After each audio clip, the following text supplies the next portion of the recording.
Hi, I'm Jarek Turiansky, Senior Policy Advisor at Business SA, and today I'm speaking to my colleague Jordan Smith, who has recently completed another edition of the Survey of Business Expectations, which Business SA conducts in partnership with William Buck.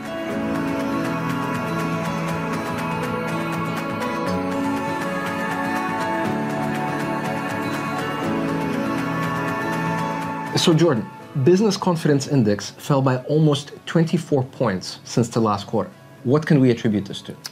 Yeah, so our confidence index is based on a question we ask businesses, and that is how confident they are in the economy over the next 12 months. Obviously, there is a lot of economic headwinds coming our way, and we've already experienced some high rates of inflation, interest rates going up in response, and then also a global downturn, which the Treasurer highlighted last week in his speech to Parliament.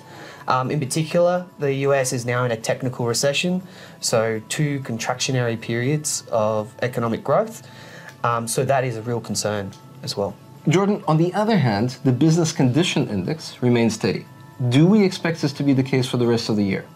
Yes, so businesses told us they expect conditions to fall in the September quarter, and then, we're starting to see those cost pressures increase, and we still have a lot of difficulty in the labour market. A lot of businesses are still continuing to find it harder to source labour in the June quarter, and that's expected to continue into the September quarter as well. Jordan, I definitely want to ask you follow-up questions about that, both in terms of cost pressures and the labour market. So let's start with cost pressures.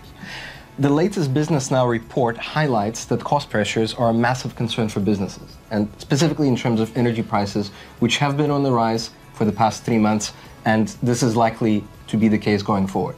Are businesses able to pass at least some of these costs to the consumer? Yeah, it's a great question, Jarek. So cost increases were the #1 issue keeping business operators awake in the June quarter, and when you consider that 72% saw they significantly above normal cost increases compared to pre-COVID, it comes as no surprise. Only 40% of those businesses are able to pass along those costs. For some businesses, they're locked into fixed contracts. They've got government regulations not allowing them to increase costs, or they are operating in quite competitive markets where being a first mover and price increases isn't necessarily the best thing to do. And then there's also, they want to look after their customers and not pass along those costs, and a lot of businesses are wearing that pain. Thank you, Jordan. The other issue that you mentioned is the labour market, and indeed 70% of businesses found it harder to source labour. This is a topical issue at the moment. We see that Federal Jobs and Skills Summit is going to be coming up on the 1st and 2nd of September. Government will speak to employers and to unions to try to find solutions to these challenges. Do you think that they will be able to find solutions to the current skills crisis? Yeah, I guess let's answer that question by having a look at the labour market. We're at record levels of employment, and then also the unemployment at record level lows. So there's very little spare capacity in the labour market. So in the short term, migration is a possible solution to bring in labour, but considering our international reputation after COVID with closed borders and also the competition, we're competing with UK and Canada. So that's also an issue, and then we've got the backlog at Home Affairs. So migration applications aren't being done fast enough. In the long term, we need significantly more investment in our skills at all levels, so university, TAFE, high school, primary school, and that's going to be that longer term solution. So we'll see what happens in the Job Summit.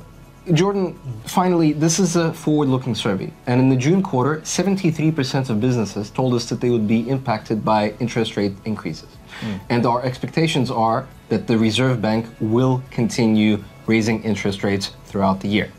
How is this going to influence the September quarter results? Yeah, so we probably won't see that much of an impact on the September quarter results. We'll start to see the impact of rising interest rates in December and early March. Obviously, the reason why interest rates are going up is to dampen demand, but the supply side is where the issue is.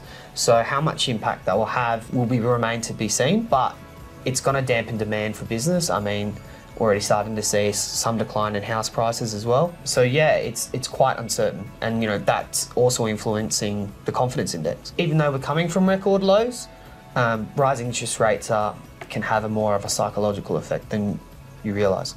Thank you, Jordan, for your analysis, and thank you for watching. To download the full Business Now report, please visit our website.